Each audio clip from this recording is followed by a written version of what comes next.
Hello everyone, कैसे हैं आप लोग। आशा करते हैं कि आप लोग अच्छे होंगे। हम लोग क्लास 12 फिजिक्स का चैप्टर 1 विद्युत आवेश तथा विद्युत क्षेत्र कर रहे हैं, जिसमें आज का हमारा टॉपिक है सतत आवेश वितरण, जिसको इंग्लिश में बोलते हैं कंटिन्यूअस चार्ज डिस्ट्रीब्यूशन। आवेश जो है या तो लंबाई पर वितरित हो सकता है या क्षेत्रफल पर वितरित हो सकता है या आयतन पर वितरित हो सकता है। और वितरित होगा तो कैसे होना चाहिए? कंटिन्यूअस। कंटिन्यूअस का मतलब होता है सतत, कहीं कम और कहीं ज़्यादा नहीं होना चाहिए, एक समान रूप से वितरित होना चाहिए। तो आइए इसमें हम अपना पहला हेडिंग लगा लेते हैं, जिसको हम बोलते हैं रेखीय आवेश घनत्व। रेखीय आवेश घनत्व, जिसको इंग्लिश में बोलते हैं लीनियर चार्ज डेंसिटी।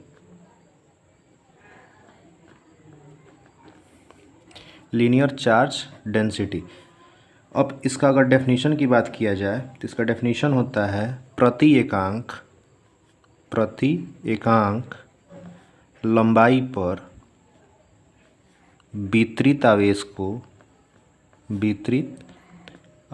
को रेखीय आवेश घनत्व कहते हैं। रेखीय आवेश घनत्व कहते हैं। अब बात आएगी किसको सूचित किससे करते हैं, तो इसे लैम्डा से सूचित करते हैं। हमने पहले ही कहा था कि चार्ज जो है यानी आवेश जो है वह या तो लंबाई पर वितरित हो सकता है या क्षेत्रफल पर वितरित हो सकता है या आयतन पर वितरित हो सकता है। तो हमने जो पहला टॉपिक लिया रेखीय आवेश घनत्व, इसका मतलब ये हुआ कि हमारा जो आवेश होगा वह लंबाई पर वितरित होगा। तो सबसे पहले हम एक लंबाई लेते हैं जिसका मान कितना मान लेंगे हम लोग, L है। लंबाई कितनी है? L। और इस पर Q आवेश, कितना आवेश? Q एक समान रूप से क्या है? फैला हुआ है। तो हम इस पर आवेश भी बना लेते हैं। तो हमने क्या किया कि एक L लंबाई लिया जिस पर Q आवेश एक समान रूप से क्या है? वितरित है। तो जो हमारा फॉर्मूला निकल के आता है रेखीय आवेश घनत्व का, वह हो जाएगा रेखीय आवेश घनत्व, जिसको आप डिनोट करते हैं किससे? लैम्डा से। ये बराबर हो जाएगा आवेश बट्टा हो जाएगा लंबाई। तो रेखीय आवेश घनत्व को लैम्डा से सूचित करते हैं। लैम्डा बराबर निकल के आएगा Q/L। और ये फॉर्मूला आपके 12th बोर्ड में पूछा गया है। अब आपसे पूछ लेता है यहीं पर इसका मात्रक क्या होगा। तो मात्रक आप आसानी से निकाल सकते हैं, मात्रक भी इसका बोर्ड में पूछा गया है। तो आपको पता है कि जब हम रेखीय आवेश घनत्व का मात्रक निकालने जाएंगे तो रेखीय आवेश घनत्व तो बना किससे है? तो आवेश से बना है और लंबाई से बना है। तो इसका मात्रक हो जाएगा कूलाम बट्टे, आवेश का मात्रक होता है कूलाम और लंबाई का मात्रक होता है मीटर। तो इसका मात्रक हो जाएगा कूलाम बट्टे मीटर, या आप इसको लिख सकते हैं कूलाम मीटर इनवर्स। अब जो हमारा अगला टॉपिक होगा रेखीय आवेश घनत्व तो हम देख चुके हैं। तो अब जो हमारा अगला टॉपिक आएगा वह हो जाएगा पृष्ठीय आवेश घनत्व। दूसरा हो जाएगा पृष्ठीय आवेश घनत्व। पृष्ठ से यहाँ एक बात कंफर्म हो जा रहा है कि इस बार जो आवेश है उसका वितरण लंबाई पे ना होकर के किस पर होने वाला है? क्षेत्रफल पर होने वाला है। तो इसका परिभाषा पहले के ही जैसे हम कैसे लिख लेंगे कि प्रति एकांक क्षेत्रफल पर वितरित आवेश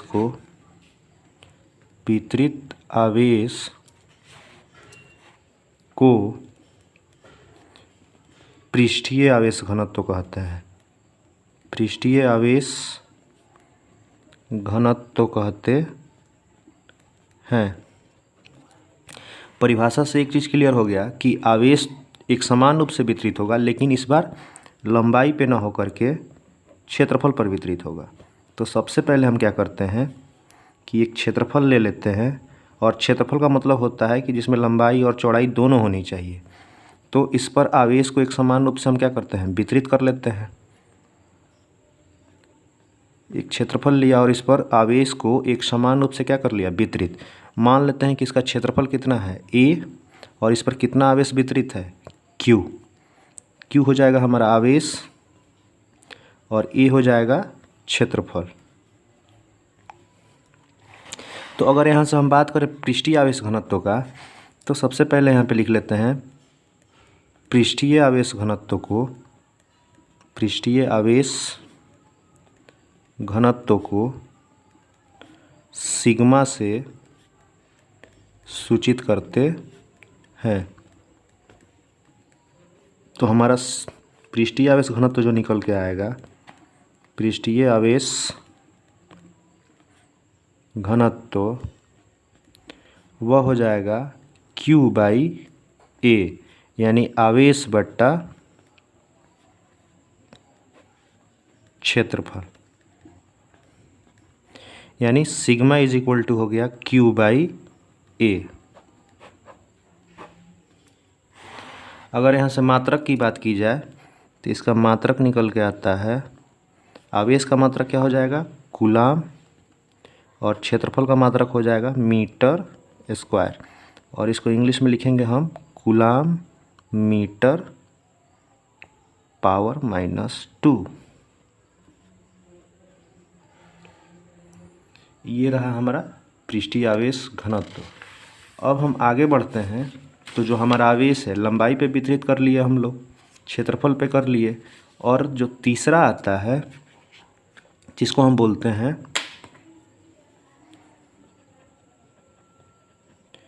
तीसरा हमारा होता है आयतन आवेश घनत्व। आयतन आवेश घनत्व, इसको इंग्लिश में बोलेंगे हम लोग वॉल्यूम चार्ज डेंसिटी। इसका जो डेफिनीशन है वह पहले जो दो डेफिनीशन लिखे हैं उसी प्रकार से इसको भी लिख सकते हैं हम लोग। क्या हो जाएगा, प्रति एकांक आयतन पर वितरित आवेश को आयतन आवेश घनत्व कहते हैं। आयतन आवेश घनत्व कहते हैं। इसे रो से सूचित करते हैं।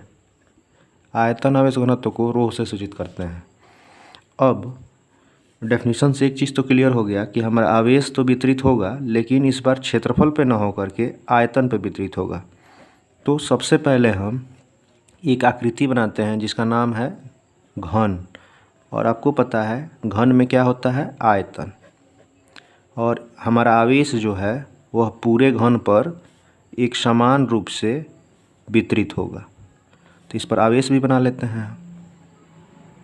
यहाँ पर धन आवेश बना रहे हैं जो घन के पूरे आयतन पर एक समान रूप से क्या है वितरित है, और लास्ट में इसको लिख लेंगे हम कि हमने Q आवेश को पूरे घन के आयतन पर एक समान रूप से क्या किया है वितरित किया है। तो आवेश वितरित कर दिए। कितना आवेश किए हैं, तो Q आवेश किया गया है। तो यहाँ पे लिख लेते हैं कि आवेश की मात्रा कितनी है Q, और इस घन का आयतन कितना है, आयतन है इसका V, क्योंकि आयतन को इंग्लिश में वॉल्यूम बोलते हैं, तो इसको हम V से सूचित करेंगे।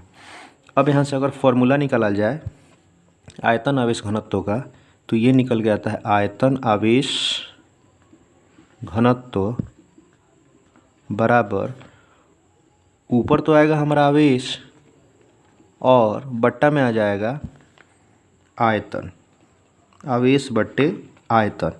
तो आपको पता है आयतन आवेश घनत्व को रो से सूचित करते हैं, तो रो इज इक्वल टू आ जाएगा Q/V। और ये रहा आपका आयतन आवेश घनत्व का फॉर्मूला।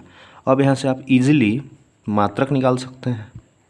तो इसका मात्रक हो जाएगा, आवेश का मात्रक कूलाम और आयतन का मात्रक होता है मीटर क्यूब।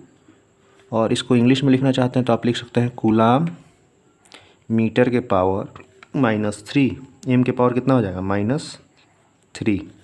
और ये बोर्ड के दृष्टि से काफ़ी महत्वपूर्ण है। तो हम आशा करते हैं कि आपको आज जो हमने पढ़ाया वह समझ में आया होगा। आज के लिए बस इतना ही, मिलते हैं कल अगली वीडियो में। Thank you.